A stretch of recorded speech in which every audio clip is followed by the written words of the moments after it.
Hola, ¿qué tal? Buenas tardes. Continuamos con la clase y vamos a ver ahora algunas peculiaridades del sistema digestivo de las aves. Las aves, como ustedes saben, no tienen, reemplazan el pico, la boca, eh, no tienen dientes y eso hace que, eh, procesen menos los alimentos a nivel de la boca que que los mamíferos no pueden triturarlo. O sea, reemplazan labios y dientes del pico.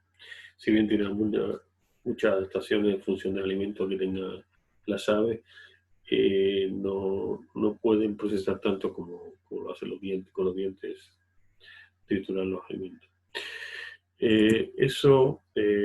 Bueno, acá está boca y el esófago. Eso es la forma de reemplazar la, la acción de la trituración que ocurre en la boca con los dientes. Lo hace un estómago muy muscular que tiene una cavidad muy muscular que es la molleja. Entonces las aves, después del esófago, van a tener un proventrículo que equivale al estómago verdadero, el estómago que hace pepsinógeno y clorhídrico, y después de ese procesamiento enzimático hay una trituración que ocurre en la molleja, una cavidad muy muscular, que además el animal, el ave, normalmente se ayuda de la ingestión de arena y de piedras piedrecitas que permiten mejorar esa trituración. Entonces, proventrículo, el estómago verdadero, molleja, estómago muscular, cavidad muscular, que es glandular.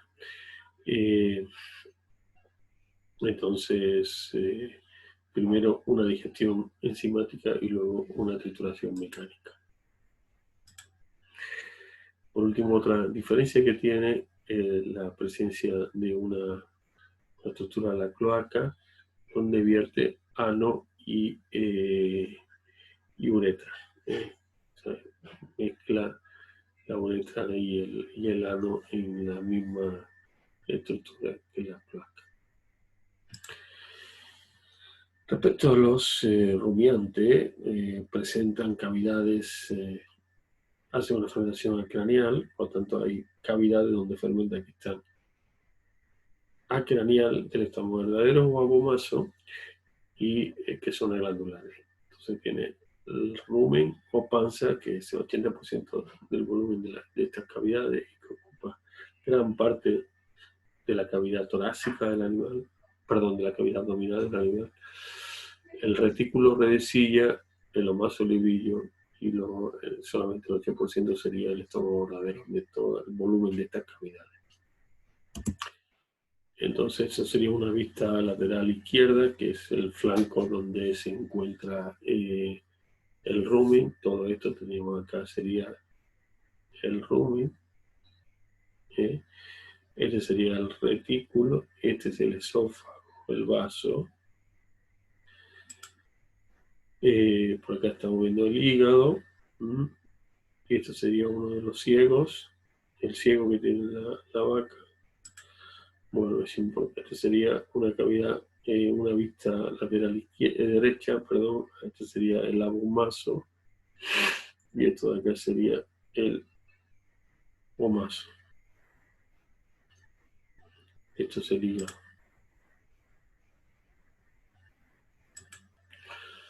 Bueno, entonces la mucosa de los preestómagos, las cavidades preestomacales, el rumen, el retículo y el omaso son estratificadas, escamosas, muy parecidas a las que encontramos en el esófago, pero a pesar de estar estratificadas, son como una excepción porque están muy vascularizadas y eh, permiten la absorción de ácido graso volátil. Fíjense acá que tenemos incluso compartimentos extracelulares, no están tan compactadas estas células y permite que a través de estos compartimentos o entre las células puedan movilizarse unos ácidos grasos volátiles y llegar a sangre, se absorben vía epitelio estratificado.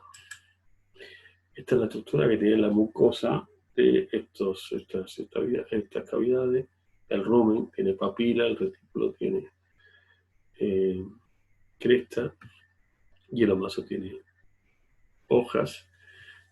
Y esta estructura, sobre todo en el rumen, la cantidad y el tamaño de estas papilas va a depender de la dieta que tenga el animal. Cuanto más hidrato de carbono de reserva, de fácil fermentación, de rápida fermentación, más papila va a necesitar, más papila va a generar esta mucosa para ser capaz de responder a la demanda de absorción de ácido graso volátil. Bueno, entonces la función de estas papilas es la absorción de los ácidos grasos volátiles. Acá donde se fermenta entre un 60 y un 90% el alimento, por lo tanto acá donde se produce la mayoría de las papilas. Fíjense lo que dice acá, numerosas papilas variables en tamaño y forma en función de la dieta. Entonces, el tamaño y la longitud de las papilas se modifican con una buena alimentación y una producción de ácidos grasos volátiles, fibras largas y robustas, que permiten una buena absorción. Esto quiere decir, una buena alimentación es una alimentación con hidratos de carbono de reserva, con almidón. Una alimentación pobre exclusivamente de hidratos de carbono de constitutivo o de fibras, celulosa y lignina, eso va a hacer que las fibras sean más lentas porque tienen menos, el pico de la producción de ácido graso volátil va a ser más bajo. Y en el retículo tenemos esta estructura en redecillas que van a ayudar a movilizar el alimento hacia el rumen o hacia el omaso. En el librillo tenemos esta estructura en forma de hojas, librillo omaso, donde va a permitir una reducción de tamaño y una deshidratación del contenido del bolo alimenticio. En el librillo, prensado, trituración y degeneración, se absorbe el 70% del agua antes de llegar al abomaso o estómago magrario. Fíjense cómo están las capas musculares, que son estos puntos rojos, representan estos puntos rojos, a lo largo de las papilas, del retículo o del omaso. Si bien las papilas no tienen capas musculares, el retículo sí en las extremidades, en el omaso lo tienen a lo largo de todas las hojas, lo cual le permite triturar y deshidratar mejor el alimento.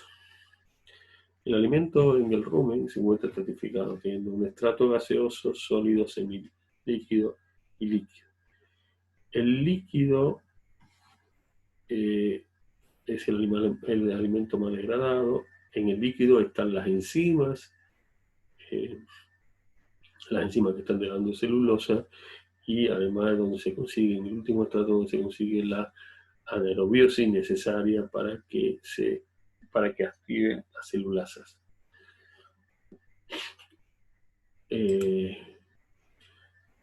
Entonces las características, el animal cuando nace, el neonato, se comporta prácticamente como un no rumiante, tiene una sola cavidad. ¿Por qué? Porque cuando nace el animal va a tomar leche, que es un alimento muy rico y que no necesita ser fermentado. Por lo tanto, cuando nace, básicamente la mayoría del volumen de estas cavidades va a estar en el abomaso. Y poco a poco va reduciendo ese porcentaje, no por reducción en el tamaño del abomaso, sino por el incremento en el tamaño de los otros estómago cuando empieza a consumir sólido. Es importante tener en cuenta que la cantidad de microorganismos que hay en el rumen, cuando nace el animal no hay microorganismos en el rumen, nace de forma con el rumen estéril, que esos microorganismos van apareciendo en el rumen por el contacto básicamente con la madre, porque el animal va a tratar de, ya en la glándula mamaria vamos a encontrar algunas de las bacterias que están en el rumen, y también el animal va a tratar de amonear, de comer aquellos pastos los que ya estuvo comiendo la madre, que por supuesto va a tener en su saliva un montón de microorganismos, y esto hace que él vaya inoculando con los mismos microorganismos que tiene la madre su propio cavidad preestomacales. Entonces, el epitelio ruminal va a empezar a crecer y a adaptarse en función de la producción de ácidos grasos volátiles que se están produciendo. Tanto va a producir una hiperplasia, que quiere decir un aumento en el número de las células de epiteliales. A menor pH, mayor absorción, menos pH, más cantidad de ácidos grasos volátiles están formando. Fíjense acá, esto recién nacido, una semana, ya va aumentando el tamaño del rumen, y en el animal adulto muchísimo más. Fíjense los porcentajes al nacer, la mayoría es abomazo, y de forma llega adulto, la mayoría es rumen, y el abomazo pasa a ser solamente 10%. Retículo ruminal, porque entre el retículo y el lumen no hay un orificio o un esfínter, sino que el retículo es casi un saco más del rumen. Bueno, un reflejo que aparece en los animales que están lactando es lo que se llama la gotera esofágica, que es como un surco interno que se forma a modo de canal entre el orificio del esófago y el omaso, para que la leche no caiga en el rumen. Esto es de suma importancia cuando el animal está teniendo una dieta mixta, está ya tomando sólido y sigue lactando, porque si la leche cae en el rumen, se produce una fermentación de la leche, con lo cual tiene algunos problemas digestivos para el animal. Este surco evita compartir con la bacteria un alimento rico como es la leche. Además, este reflejo se puede estimular para que incluso los animales adultos lo mantengan, y se le permita dar así algunos medicamentos o algunos modificadores, algunos complementos que no deben de ser modificados en el rumen. Entonces directamente bypassean el rumen con este tipo de estrategia si realizan el reflejo de la gotera esofágica. Este es el surco hacia adentro, este sería el ero y este sería el final del esófago.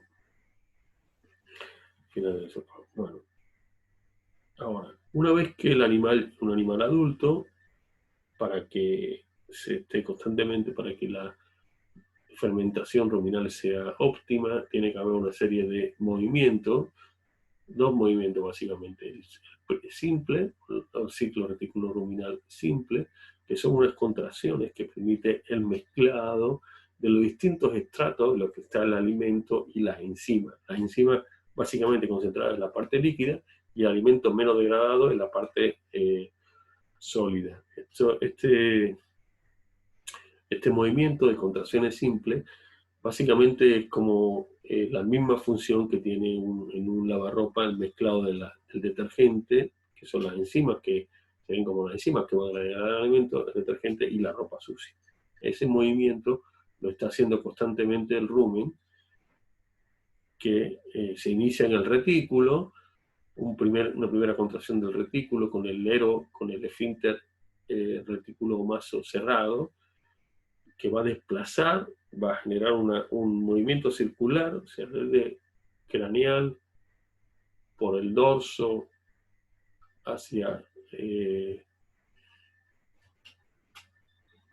cecal, y luego hacia craneal devuelto por el ventral. Y eso permite que se movilice el líquido que está en la parte ventral del rumen y que avance hacia el aire. A su vez, esto tiene que ser combinado con contracciones secundarias que van a permitir la eliminación del estrato de los gases que se acumulan en el estrato gaseoso, y incluso de movilización del estrato sólido hacia la boca para que vuelvan a ser masticados con un proceso que se conoce como rumia. Bueno, acá tenemos entonces, vamos a ver, se inicia acá las contracciones primarias, Vamos a ver si lo podemos ver de vuelta. Se inicia acá la contracción primaria, avanza y vuelve para de vuelta avanzar hacia, hacia lo más. No se ve acá. Esto sería la contracción primaria y ahora vamos a ver la contracción secundaria para movilizar hacia el estrato gaseoso, hacia el esófago. También puede ser más intenso y movilizar no solamente el estrato gaseoso, sino también el siguiente estrato sólido para que vuelva a rumiar.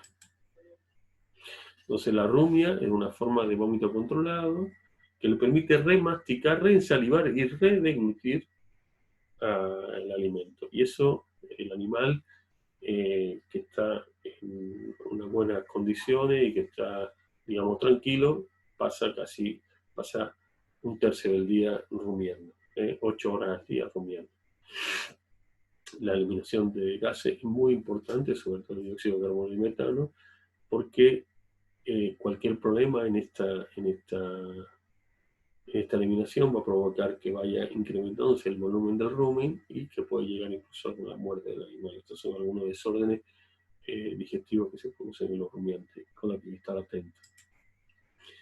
Bueno, entonces la eructación es también un reflejo. Hay sensores de la distensión del rumen que están viendo exactamente cuándo generar un ciclo secundario para permitir la eruptación. Y evidentemente hay es un reflejo y necesita que se relaje el cardia, que es el esfínter final del esófago, para permitir que los gases se salgan directamente a la boca.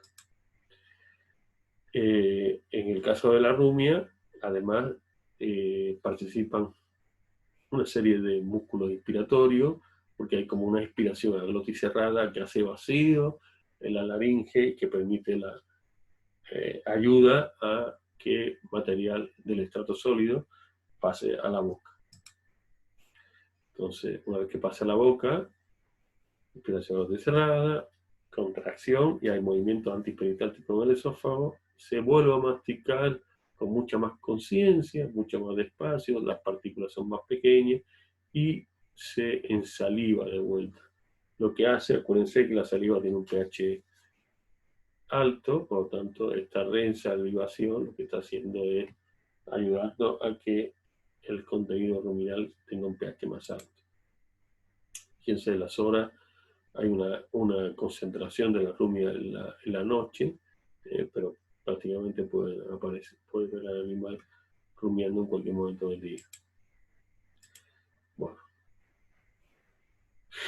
¿qué es la fermentación microbiana? Vamos a continuar. En la fermentación microbiana vamos a tener bacteria, protozoo y hongo, básicamente, en el rumen.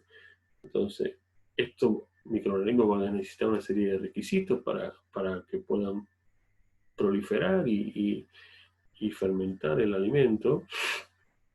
Y cada uno va a tener su rol. Las bacterias son las más numerosas, hay de 50.000 millones de bacterias por mililitro de líquido ruminal. La mayoría son anaeróbicas estrictas, por lo cual se sabe poco de ellas, se ha estudiado, o sea, no se pueden cultivar en el laboratorio o se pueden cultivar de forma muy difícil en el laboratorio, pero hoy en día las técnicas de secuenciación masiva permiten tener una idea de los distintos genomas que hay en el rumen sin necesidad de purificar la bacteria. Y eso permite estudiar poblaciones de bacterias en unas condiciones de cría y otras, y eso está avanzando mucho este tipo de tecnología últimamente. Bueno, las bacterias son muy numerosas, nosotros las vamos a trabajar simplemente por funciones que cumplen. Entonces vamos a encontrar bacterias celulolíticas que van a degradar celulosa, o hemicelulolíticas que degradan hemicelulosa, o pectinolíticas, pectina, bueno. Entonces, las más fundamentales acá son las bacterias celulolíticas, las bacterias amilolíticas que van a degradar almidón, las bacterias ureolíticas capaces de degradar urea o de metabolizar la urea, y bacterias metanogénicas capaces de producir metano. Además de la bacteria vamos a encontrar hongos que, como son son básicamente los encargados de consumir todo el oxígeno, de que no llegue oxígeno a la parte líquida, donde está la bacteria anaeróbica estricta, y los protozoos, que tienen alrededor de 1.000.000 por mililitro, y estos protozoos tienen la capacidad de controlar poblaciones bacterianas, porque comen bacterias, y además algunos tienen capacidad de almacenar almidón, son capaces de ingerir granos de almidón, y ese almidón se saca de estar disponible para las bacterias y va a ser utilizado después cuando avance el alimento fermentado. Van a avanzar también bacterias y protozoos que van a llegar a la bomba, ahí se van a romper, se van a liberar y van a liberar la glucosa que ellos almacenaron para su metabolismo, pero que la vaca se lo va a extraer. Las condiciones que requieren los protozoos para seguir fermentando es un aporte continuo de sustrato, mantener un pH entre 6,6 o 6,8 y 5,8, un ambiente húmedo, una polaridad semejante a la plasmática, una temperatura de 38 grados, la remoción de los desechos, directamente es como un fermentador continuo, tiene que estar entrando alimentos, pero también saliendo ya el compuesto metabolizado, fermentado. Por eso también hay que estar retirando ácido graso volátil, que es parte de los productos de desecho de esta fermentación, y además se le tiene que dar un ambiente anaeróbico,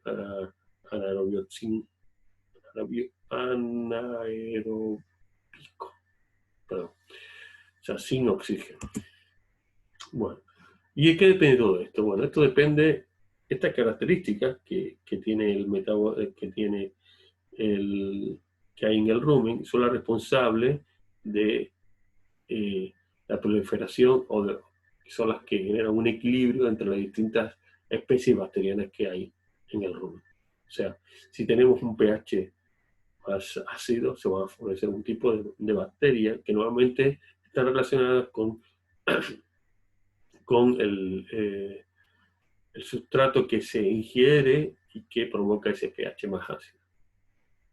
O sea, acá tenemos una situación geográfica, manejo que hace el hombre y comportamiento animal para ver cuáles son las características químicas y físicas del alimento y cómo esas características físicas y químicas del alimento están influyendo sobre las características del ambiente ruminal y cómo esas características del ambiente ruminal están condicionando que el crecimiento de determinadas poblaciones de bacterias de una u otra. Todo eso está en absoluto equilibrio y cualquier desorden puede provocar alteraciones en el metabolismo de estos animales.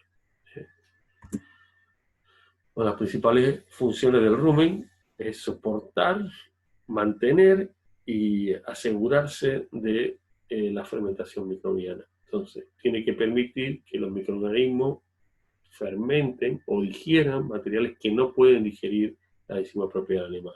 Además, tiene que estar constantemente separando el material que está fermentado, que está de los residuos que no son fermentados, y así mantener la fermentación, pero sin alterar a la salud del rumiante.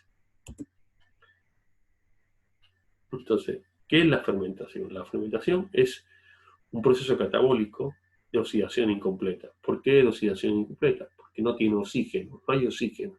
Entonces, por lo tanto, no se puede originar todo dióxido de carbono, como hacemos nosotros cuando respiramos. La fermentación es más ineficiente que la respiración y deja ácidos grasos orgánicos como en lugar de dióxido de carbono, como aceptores finales de los electrones. O sea, los compuestos finales son ácidos orgánicos. Básicamente los ácidos grasos de cadena corta se llama ácido graso volátil o ABG, que ya hemos hablado. Bueno, entonces la fermentación es más lenta y los sustratos son alterados son más alterados. Bueno, una diferencia que tiene la vaca o los rumiantes craneales de los escales es que como las bacterias tienen una gran baterías de enzimas, es muy difícil que encontremos una vaca con falta de vitamina. Dicho de otro modo, una vitamina se define como un compuesto que se necesita para el funcionamiento correcto del animal y que el animal no puede sintetizarlo por sí mismo y necesita incorporarlo en la dieta. Pero claro, quizá la vaca no sabe sintetizarlo, pero las bacterias que están en el rumen de la vaca saben sintetizar cualquier compuesto. Entonces, lo que puede ser una vitamina para la vaca no lo va a ser para los microorganismos que están en el rumen. Por lo tanto, como los microorganismos que están en el rumen van a producir todas las vitaminas de la vaca, y la vaca después va a tener la posibilidad de ingerir esos microorganismos, porque una vaca termina alimentándose también de las bacterias que están fermentando y que están proliferando en el rumen. La vaca va a tener cubierta toda su necesidad de vitamínica. O sea, usted tiene que tener en cuenta que las bacterias que están en el rumen no están en el rumen para darle de comer a la vaca. La bacteria del rumen, su objetivo es hacer más bacterias, es dividirse y proliferar.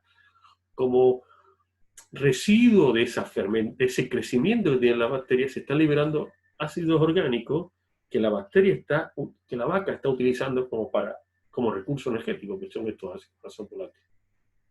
Pero además, el alimento que avanza a lo maso y al abomaso van a ser también las propias bacterias que están proliferando en ese medio. Por lo tanto, las bacterias van a ser atacadas con la enzima propia del animal, y la composición bacteriana va a ser un recurso que va a tener la vaca para obtener de ahí proteína, vitaminas, etc. Bueno, de vuelta acá, los estratos, en la parte gaseosa van a encontrar dióxido de carbono, metano, hidrógeno, nitrógeno y oxígeno, y hay un gradiente de degradación. Bueno, fíjense, si bien en la atmósfera el dióxido de carbono prácticamente hay muy poco, en el rumen vamos a encontrar un 65% de dióxido de carbono. ¿Fruto de qué? Mucho del metabolismo, pero también hay de la respiración, que van a ser los hongos para generar la anaerobiosis, y también de algunas rutas que originan dióxido de carbono. Fíjense que el metano, que prácticamente está ausente en la atmósfera, un 27% es metano, un 7% nitrógeno, mientras que en la atmósfera hay un 68%, etcétera, etcétera. Bueno, tanto el dióxido de carbono y mucho más el metano tienen un efecto de gas invernadero, provocan la acumulación térmica en la atmósfera cuando son liberados a la atmósfera. Por lo tanto, gran parte del efecto de destrucción o del efecto de calentamiento global está siendo generado por los rumiantes. Y hay muchos estudios tendientes sobre todo a reducir el contenido o reducir la producción de metano en los rumiantes. Entonces, un rumiante adulto provocando entre 30 y 50 litros de gases por día, y una vaca de alta producción lechera puede llegar hasta producir 60 litros de gases por día. Entonces, ¿de dónde sale el metano? El metano es una forma se reduce el dióxido de carbono para reciclar el poder reductor, o sea, para poder tener NAD y FAD oxidado. Entonces necesita que estos compuestos reducidos le cedan su hidrógeno al dióxido de carbono y generen metano. Hay una relación directa entre la producción de acético y la producción de metano. Cuanto menos acético generemos, menos metano vamos a producir.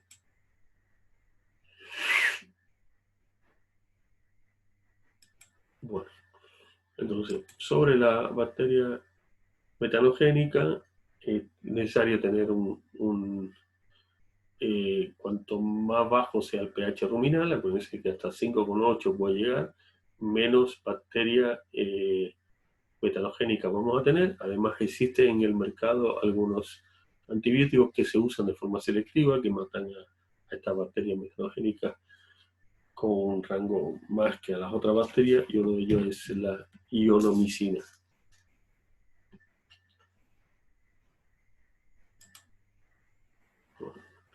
La relación de forraje y hidrato de carbono, fíjense, hemos dicho que y ácidos grasos volátiles. Los ácidos grasos volátiles más abundantes son el acético, el propionato y el butirato. Y si le estamos dando 100% forraje, vamos a tener un 70% más, un 70% de acético. Y si vamos incrementando la cantidad de grano respecto a la de forraje, podemos llegar a tener hasta un 30% de propionato. Y esto va a depender de la cantidad de bacterias celulolíticas y amilolíticas que tengamos.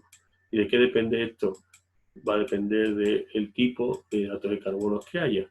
Los hidratos de carbono de fácil fermentación o de fácil digestión son los de reserva, y esto va a generar que haya más bacterias amilolíticas, mientras que los de difícil digestión, como la celulosa o la celulosa, van a hacer que haya más bacterias celulolíticas. ¿Y esto de qué depende? Depende del enlace beta. Estas serían bacterias celulolíticas. Esto lo degradaría en bacterias celulolíticas, esto lo degradaría en bacterias amilolíticas. Y esto, como ejemplo, las enzimas que van a actuar sobre los polímeros son enzimas extracelulares. La bacteria tiene que producir enzimas que va a secretar al medio y que va a permitir la utilización de celobiosa, que, bueno, o sea, dímeros de glucosa que van a entrar, y la glucosa va a ser fermentada, generando ácidos grasos volátiles, metano y dióxido de carbono. Ya la forma tiene de 2, de 3 y de 4 carbono, más fibra, más acético, más amino, más propionato. Los ácidos grasos volátiles representan el 70% del suministro energético de un rumiante.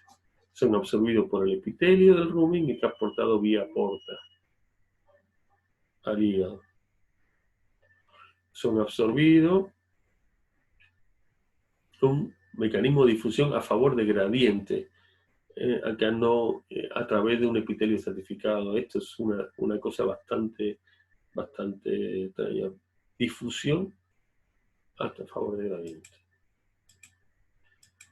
Bueno, ¿qué destino tienen estos ácidos grasos? Bueno, el ácido acético básicamente es un precursor de acetil-CoA, que es precursor de metabolismo de los lípidos, termina formando grasa en un tambo grasa de leche.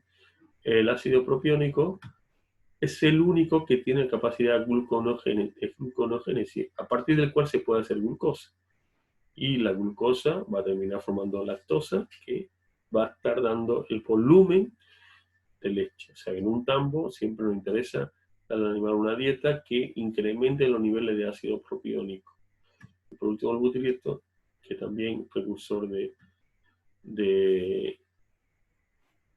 beta-oxibutirato, es un cuerpo cetónico que tiene una contribución mínima, pero sí fundamentalmente lo utiliza como fuente de energía directamente. Esto es muy importante. El ácido propiónico es el único de los ácidos grasos volátiles que el hepatocito puede transformar en glucosa vía gluconeogénesis. Entonces, el alimento va a la boca, se saliva, se mastica, va al esófago, del esófago va al retículo, rumen, acá se fermenta. Esto puede volver al esófago y a la boca para volverse a masticar, deglutir y de vuelta acá. O el alimento que contenga leche puede generar la aparición de la gotera esofágica y va a los mazos, y de los mazos al abomazo, y sigue su camino. En el rumen, la fermentación da como lugar ácidos grasos volátiles que se absorben y van al hígado, y gases que se pueden eructar, que van del esófago a la boca y se va. Bueno. El pH, condiciona las poblaciones microbianas que tenemos en el rumen, y además condiciona qué ácido graso volátil va a predominar. Entonces, cuando tenemos un pH cercano a 7, 6,8, van a proliferar, es uno de los requisitos para la bacteria celulolítica, estén activas, funcionales, se dividan más, mientras cuando el pH baja de 6, empezamos a encontrar condiciones más óptimas para la bacteria amilolítica. Esta sería la curva de producción de acético, esta sería la curva de producción propiónico, y esta sería la curva de producción de lactato.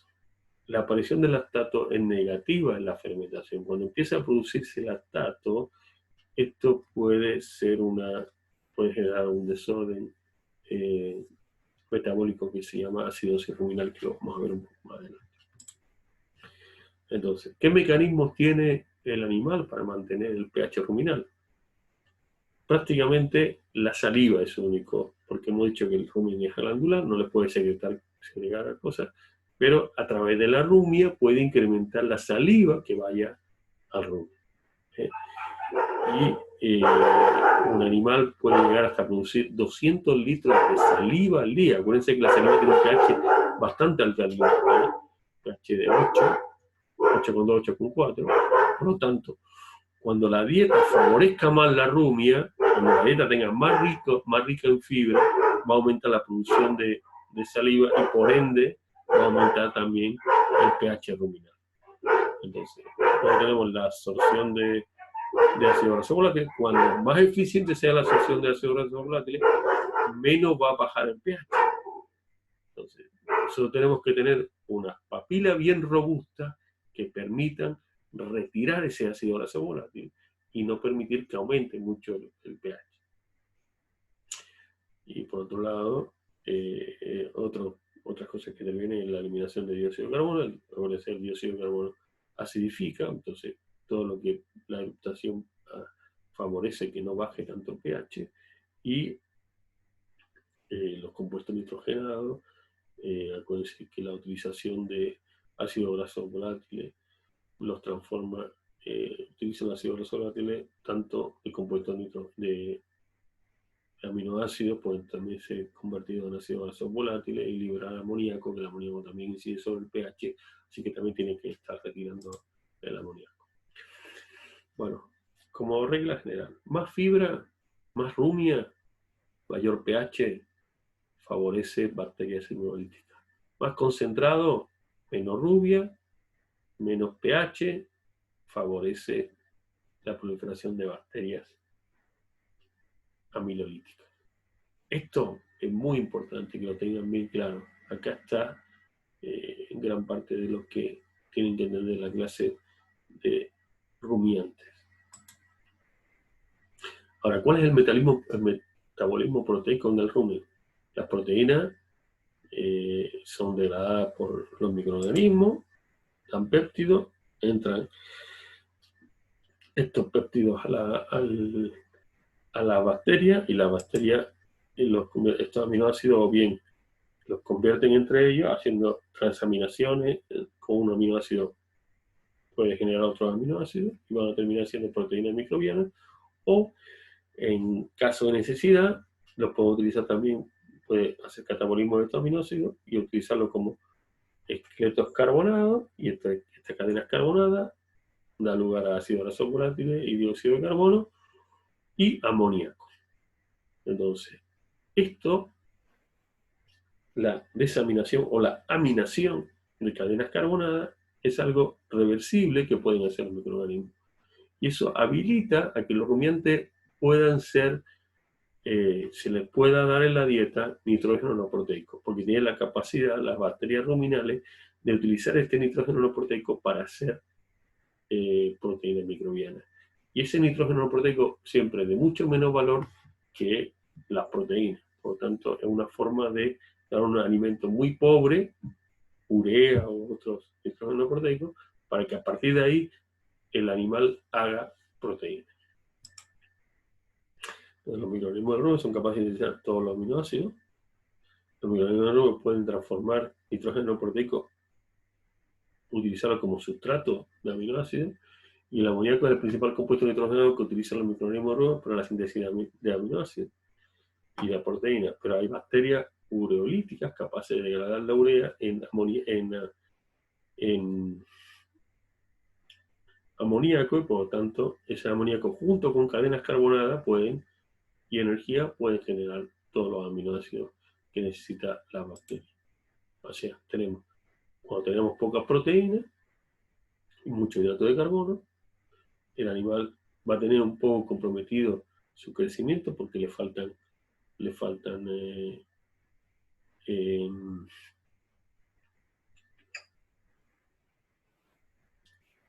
faltan aminoácidos, o sea, prácticamente no va a ser amoníaco, porque lo que va a hacer es directamente todos los aminoácidos que tiene la dieta los va a utilizar para síntesis de proteínas. Cuando tiene mucha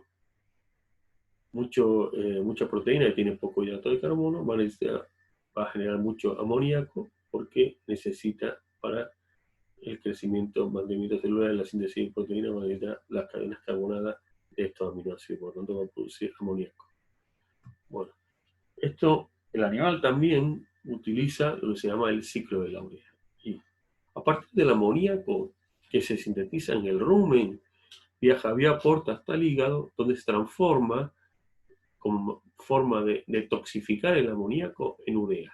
Esta urea va a los riñones, pero una parte de ella va a la saliva, que permite que esta urea vaya de vuelta al rumen, donde esta urea puede ser transformada en aminoácido o de vuelta en amoníaco. Entonces, de esta manera puede volver otra vez a producir aminoácidos y generar proteína microbiana que después va a ser utilizada por la vaca. También se le puede aportar urea en la dieta. Es importante que cuando uno aporta urea, nitrógeno proteico, que va a dar amoníaco, proteína microbiana, necesita también un aporte suficiente de energía y de esqueletos carbonados. Entonces, que tenemos urea endógena que va a la orina, fruto del metabolismo endógeno, van al hígado, se convierte en urea, los aminoácidos, amoníaco, y así hay como un ciclo de recuperación de ese amoníaco que se generó en el rumen o en cualquier otro lado. Entonces, la suplementación clorada, la mayoría de los microorganismos pueden sintetizar proteínas a partir de amoníaco proveniente de la fuente no proteica, tal como la urea, y utilizando la fuente nitrogenada de bajo costo, en lugar de proteínas costosas en la dieta, los rumiantes se logra la síntesis microbiana de proteínas para satisfacer las necesidades del hospedador. Entonces, los microorganismos llegan a contener proteínas como componente principal, llega con una proteína bypass de la relación hasta el intestino.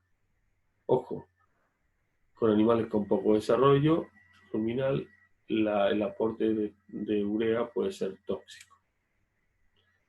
Bueno, vamos a terminar esta grabación.